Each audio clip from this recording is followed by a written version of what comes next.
బంగాళాఖాతంలో ఏర్పడిన తీవ్ర వాయుగుండం తుఫానుగా మారింది.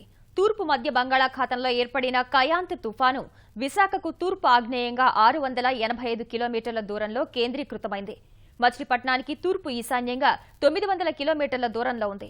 ఈ తుఫాను పశ్చిమ నైరుతి దిశగా కదులుతూ ఈ నెల 27 నాటికి పశ్చిమ మధ్య బంగాళాఖాతంలోకి ప్రవేశించనుంది. అదే రోజు నుంచి రాష్ట్రంపై తుఫాను ప్రభావం ఉంటుందని విశాఖ వాతావరణ కేంద్రం అధికారులు తెలిపారు. ప్రజలను అప్రమత్తం చేయాలని విశాఖ జిల్లా కలెక్టర్ ప్రవీణ్ కుమార్ అధికారులకు మంత్రి గంటా శ్రీనివాసరావు సూచించారు.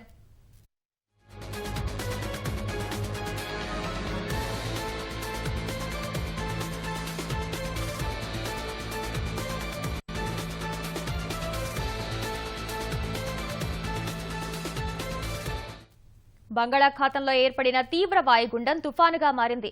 తూర్పు మధ్య బంగాళాఖాతంలో ఏర్పడిన కయాంత్ తుఫాను విశాఖకు తూర్పు ఆగ్నేయంగా 685 కిలోమీటర్ల దూరంలో కేంద్రీకృతమైంది. మచిలీపట్నానికి తూర్పు ఈశాన్యంగా 900 కిలోమీటర్ల దూరంలో ఉంది.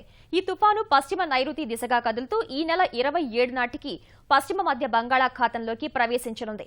అదే రోజు నుంచి రాష్ట్రంపై తుఫాను ప్రభావం ఉంటుందని విశాఖ వాతావరణ కేంద్రం అధికారులు తెలిపారు. ప్రజలను అప్రమత్తం చేయాలని విశాఖ జిల్లా కలెక్టర్ ప్రవీణ్ కుమార్ అధికారులకు మంత్రి గంటా శ్రీనివాసరావు సూచించారు.